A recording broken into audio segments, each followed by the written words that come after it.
ಮೋದಿಯವರ ಬಗ್ಗೆ ಹೇಳ್ಬೇಕಂದ್ರೆ ಎ ಟು ಜೆಡ್ ಕೆಲಸ ಮಾಡಿದ್ದಾರೆ. ಅವರು ತಮಗಾಗಿ ಕುಟುಂಬಕ್ಕಾಗಿ ಯಾವುದನ್ನು ಏನನ್ನೂ ಬಯಸಿಲ್ಲ. ಕುಮಾರಸ್ವಾಮಿ ಅವರು ಯಾಕೆ ಹೋಗಬೇಕಾಗಿತ್ತು? ಏನೋ ಅವಶ್ಯಕತೆ ಇತ್ತು ಅವರಿಗೆ? ಏನೋ ಅವಶ್ಯಕತೆ ಇಲ್ಲ. ತಮ್ಮದೇ ಒಂದು ಪವರ್ ಇತ್ತು, ತಮ್ಮದೇ ಒಂದು ವರ್ಚಸ್ ಇತ್ತು, ತಾವೇ ಕಟ್ಟದಂತ ಪಾರ್ಟಿ ಇತ್ತು ಅಂತ ಅದನ್ನ ಬಿಟ್ಟು ಏನದಲ್ಲ ನಾವು ಕೂಡ ಹೋಗ್ತೀನಿ ಅಂತಂದ್ರ ಇದು ನಾಚಿಗೇಡಿ ತರ ಅಲ್ಲ. ರಾಹುಲ್ ಗಾಂಧಿನ ಹೋಲಿಸಿದ್ರೆ ಅವರು ಒಂಥರ ಸಣ್ಣ ಬುದ್ಧಿ, ವಯಸ್ಸಿನಲ್ಲಿ ಚಿಕ್ಕವರು. ಈ ಶೆಟ್ಟರ್ ತಗೊಳ್ರಿ, ಯಾಕರಪ್ಪ ಬರ್ಬೇಕಾಗಿದೆ ಕಾಂಗ್ರೆಸ್ ಅಂತ? ಬರ್ಬೇಕಾಗಿತ್ತು ಅಂತ ಹೋಗ್ಬೇಕು, ಯಾಕಾಗಿ 4 ಮಂದಿ ಉಗುಳ್ಬೇಕಾ? ಒಂದು 65-70 ವರ್ಷ ಅಧಿಕಾರ ಮಾಡಿದೆ ಸ್ವತಃ ಆಲ್ರೆಡಿ ಕಾಂಗ್ರೆಸ್.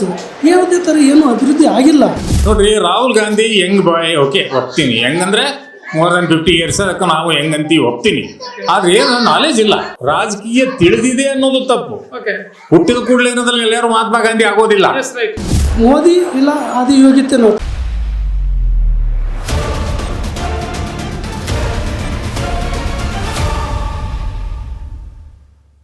ನಮಸ್ಕಾರ ವೀಕ್ಷಕರೇ, ಕರ್ನಾಟಕ ಟಿವಿಗೆ ಸ್ವಾಗತ.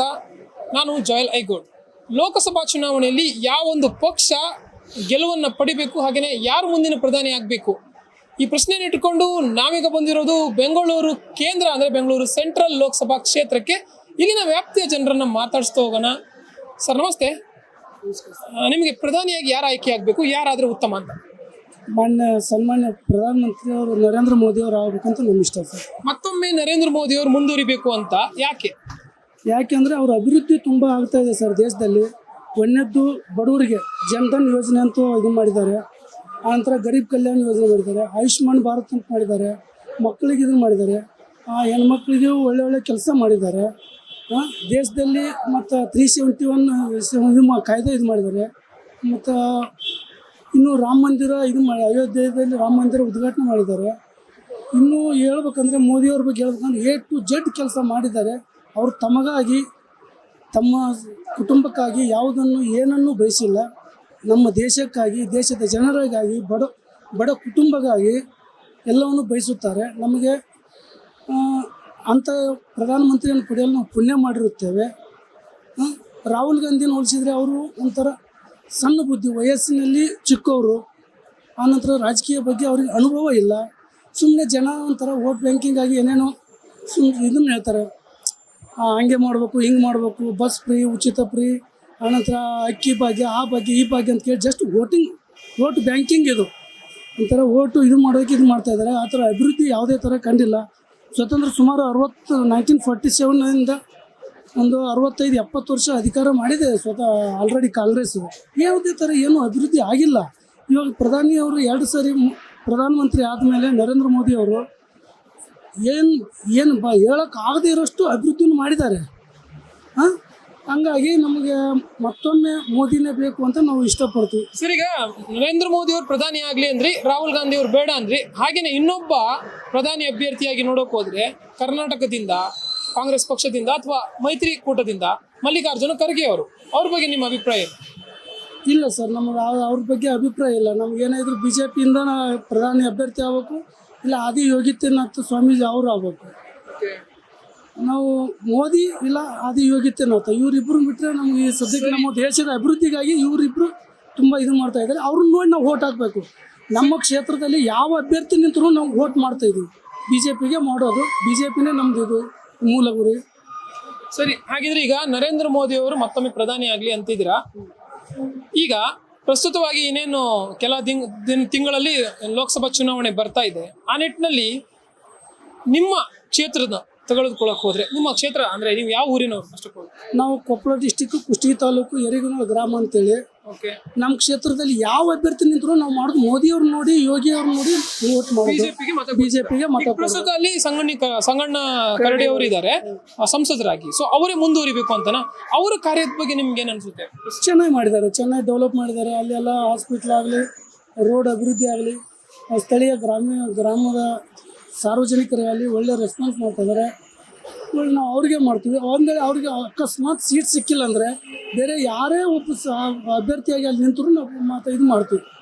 ನಾವು ಮಾಡ್ತೀವಿ, ನಮ್ಮ ಹಿಂದ್ಗಡೆ ಇರೋ ಜನಕ್ಕೂ ನಾವು ಸಪೋರ್ಟ್ BJPಗೆ ಮಾಡಿ, ಮೋದಿಗೆ ಮಾಡಿ ನಾವು ಉತ್ಸಾಹ ಬಯಸ್ತೀವಿ. ಸರ್, ಹಾಗಿದ್ರೆ ನೀವು ಇಲ್ಲಿನ ಪ್ರಾದೇಶಿಕ ಅಭ್ಯರ್ಥಿಯನ್ನು ನೋಡಿ ಮತ ಚಲಾಯಿಸೋದಿಲ್ಲ, ನರೇಂದ್ರ ಮೋದಿ ಅವರು ಪ್ರಧಾನಿ ಆಗಲಿ ಅಂತ BJP ಅಭ್ಯರ್ಥಿ ಯಾರೇ ನಿಂತರೂ ಕೂಡ ಮತ ಹಾಕ್ತೀರಾ? ಹೌದೌದು, ಅದು ಖಂಡಿತ.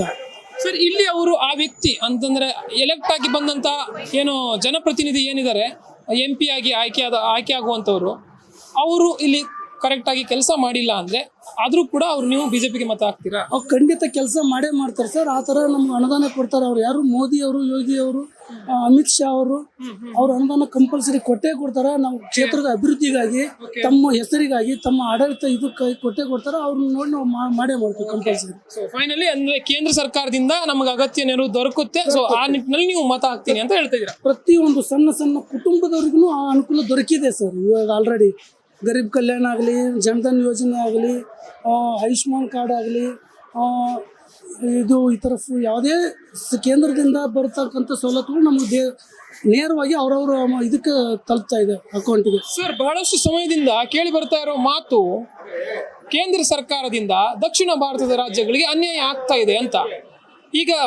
ಈಗ ಒಂದು ಕೆಲ ದಿನಗಳ ಹಿಂದೆ ಏನು ಬಜೆಟ್ ಮಂಡನೆ ಆಯಿತು ಕೇಂದ್ರ ಸರ್ಕಾರದಿಂದ, ಆಗ ಕೂಡ ಬೆಂಗಳೂರು ಲೋಕಸಭಾ ಕ್ಷೇತ್ರದ ಗ್ರಾಮಾಂತರ ಲೋಕಸಭಾ ಕ್ಷೇತ್ರದ DK ಸುರೇಶ್ ಅವರು ಅಂದರೆ ದಕ್ಷಿಣ ಭಾರತ ಹಾಗೇನೆ ಉತ್ತರ ಭಾರತ ಡಿವೈಡ್ ಆಗಬೇಕು ಅಂತ ಅನ್ನುವ ಹೇಳಿಕೆ, ಅದ್ರ ಬಗ್ಗೆ ಏನು ಹೇಳ್ತೀರಾ ನೀವು?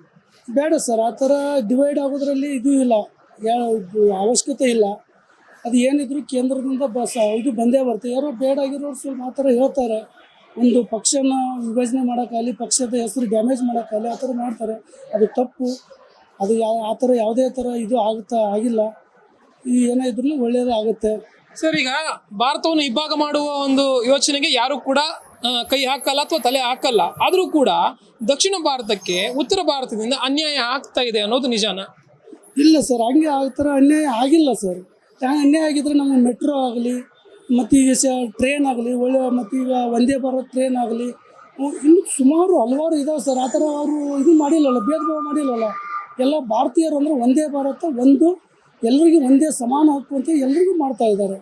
ಸರಿ, ಈಗ ನರೇಂದ್ರ ಮೋದಿ ಅವರ ಸರ್ಕಾರಕ್ಕಿರುವಂಥ ಅತಿ ದೊಡ್ಡ ಕಪ್ಪು ಚುಕ್ಕೆ ಅಂದರೆ ಇದೊಂದು ಜಾತ್ಯತೀತ ಸರ್ಕಾರ ಅಲ್ಲ, ಕೋಮುವಾದಿ ಸರ್ಕಾರ ಅಂತ ಏನು ಹೇಳ್ತೀರಾ? ಕೋಮುವಾದಿ ಸರ್ಕಾರ ಅಲ್ಲ ಸರ್, ಇದು ಒಳ್ಳೆ ಸರ್ಕಾರ ನಡೆಸ್ತಾ ಇದೆ. ಅದೇ ಸರ್, ಬೇಡ ಒಂದೊಂದು ಹೇಳ್ತಾರೆ, ಅದಕ್ಕೆಲ್ಲ ನಾವು ಇದು ಮಾಡೋಂಗಿಲ್ಲ. ನಮ್ಮಿಂದ 1000 ಜನ 1000 ಮಾತಾಡ್ತಾರೆ. ಯಾವುದು ಒಳ್ಳೇದು ನಡೀತಾ ಇದೆ ಅಂತ ಪ್ರತಿಯೊಬ್ಬರಿಗೆ ಗೊತ್ತು. ಈಗ ಸುಮ್ಮನೆ ಪಕ್ಷಕ್ಕೋಸ್ಕರ, ಪಕ್ಷ ಇದು ಸಂಘಟನೆಗೋಸ್ಕರ ಏನೇನೋ ಹೇಳ್ತಾರೆ. ಅದು ಮಾಮೂಲಿ ಜನರಿಗೆ ಕಾಮನ್. ಸರ್, ಈಗ ಕೇಂದ್ರ ಸರ್ಕಾರದಿಂದ ಬೆಲೆ ಏರಿಕೆ ಆಗ್ತಾ ಇದೆ ಸಾಕಷ್ಟು ಅಂತ. ಕೇಂದ್ರ ಸರ್ಕಾರದಿಂದ ಬೆಲೆ ಏರಿಕೆ ಆಗಿಲ್ಲ ಸರ್. ಮುಂಚೆ 105, 110 ರೂಪಾಯಿ, 118 ರೂಪಾಯಿ ಪೆಟ್ರೋಲ್ ಇತ್ತು. ಇವಾಗ 85-86 ರೂಪಾಯಿ ಪೆಟ್ರೋಲ್ ದರ ಆಗಿದೆ.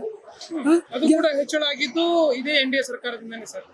ಇಲ್ಲ ಸರ್, ಈಗ ಕಡಿಮೆ ಆಗಿದೆ ಅಲ್ಲ ಸರ್. ಆಲ್ಮೋಸ್ಟ್ ಈಗ ಕಡಿಮೆ ಆಗಿದೆ. ಒಳ್ಳೊಳ್ಳೆ ಇಲೆಕ್ಟ್ರಿಕ್ ಗಾಡಿಗಳು ಬಿಡ್ತಾ ಇದ್ದಾರೆ, CNG ಅಂತ ಬಿಡ್ತಾರೆ, ಪೆಟ್ರೋಲ್ಗಳು ಇದು ಆಗಿದೆ. ಒಳ್ಳೆ ಒಂದು ನಾರ್ಮಲ್ ಒಂದು 50,000 ರೂಪಾಯಿ ಗಾಡಿಯಿಂದ ಹಿಡಿದು 50 ಲಕ್ಷ ಕೋಟಿವರೆಗೂ RD, BMW ಪ್ರತಿಯೊಂದು ಇಲೆಕ್ಟ್ರಿಕ್ ಆಗ್ತಾ ಇದೆ. ಸ್ವಚ್ಛ ಭಾರತ, ಸ್ವಚ್ಛ ಅಭಿಯಾನ ಪ್ರತಿಯೊಂದು ಮಾಡ್ತಾ ಇದ್ದಾರೆ. ಈಗ 2 ಸರಿ ಅವಕಾಶ ಸಿಕ್ಕಿದೆ. ಈ ನೆಕ್ಸ್ಟ್ 3ನೇ ಸರಿ ಅವಕಾಶ ಸಿಕ್ಕರೆ ಇನ್ನೂ ಆಗ್ಬಿಡ್ದೆಲ್ಲ ಚೇಂಜಸ್ ಎಲ್ಲ ಆಗ್ತಿದೆ ಕೇಂದ್ರ ಸರ್ಕಾರದಿಂದ. ಅದು ಆಗ್ಬೇಕಂತ ನಮ್ಮ ಅಪೇಕ್ಷೆ. ಮತ್ತೊಮ್ಮೆ ಮೋದಿ ಅಂತ ನಮ್ಮ ಇಷ್ಟ ಸರ್. ಸರಿ, ಈಗ ಒಬ್ಬ ಪ್ರಧಾನಿಯಾಗಿ ದೇಶದ ರೈತರ ಪರವಾಗಿ ಯಾವ ರೀತಿ ಕೆಲಸ ಮಾಡಬೇಕು ಅಂತ ನಿಮ್ಮ ನಿರೀಕ್ಷೆ ಇರೋದು?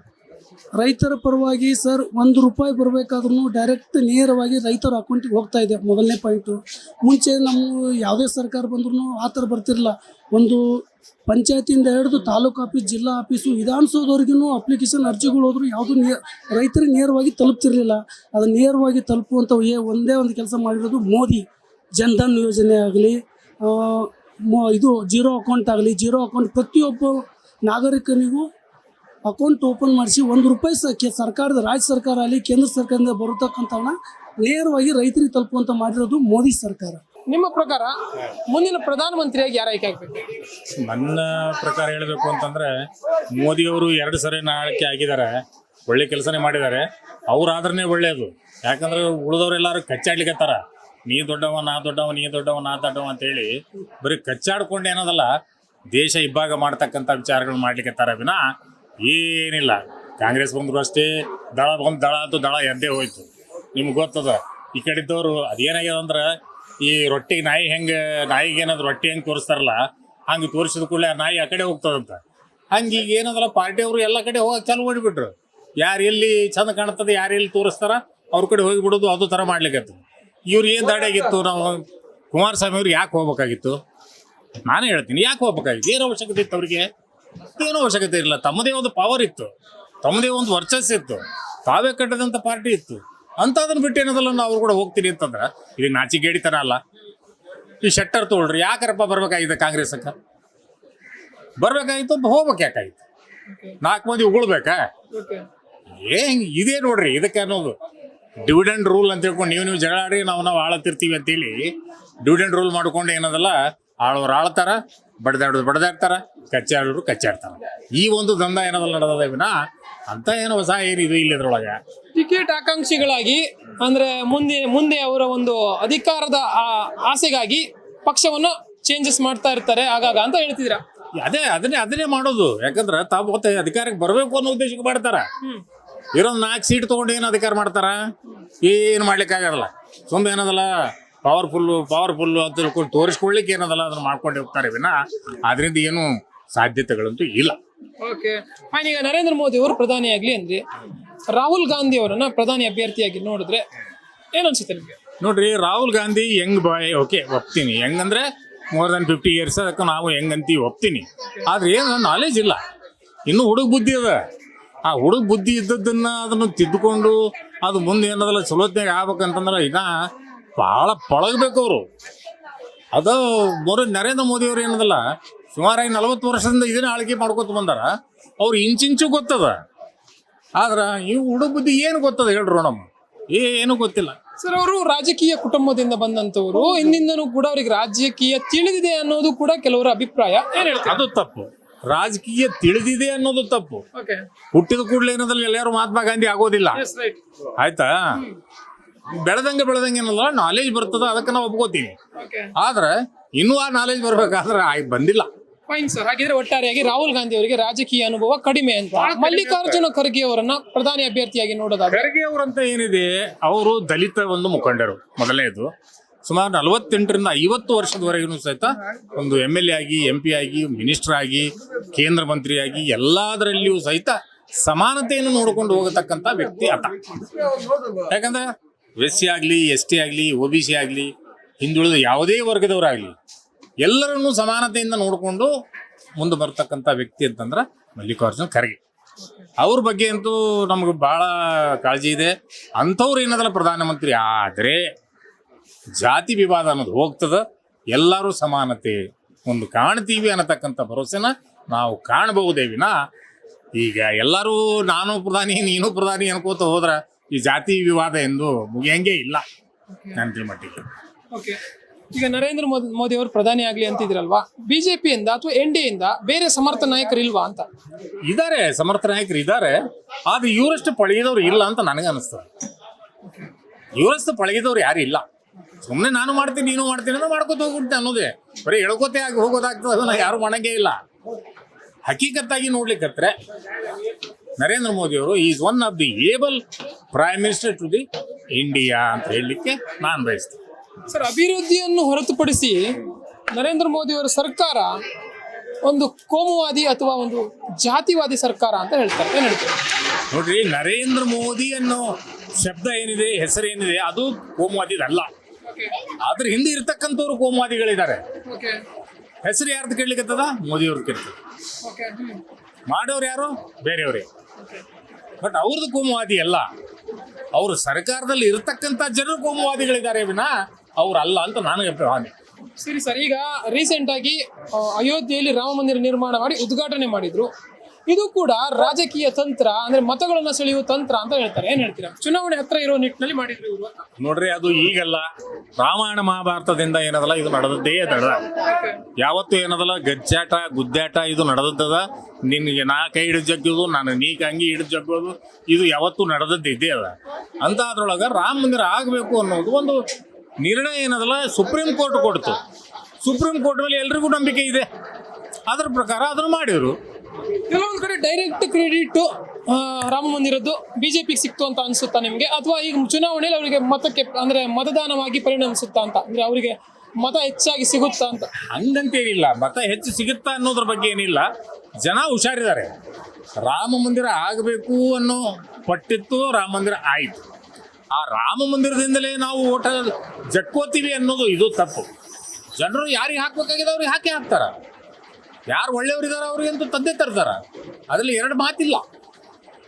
ಬಟ್ ಯಾವುದಕ್ಕೆ ಹೇಳ್ಬೇಕಂದ್ರೆ is one of the able prime minister to the India ಅಂತ ಹೇಳಿದ್ರೆ ತಪ್ಪಾಗೋದಿಲ್ಲ.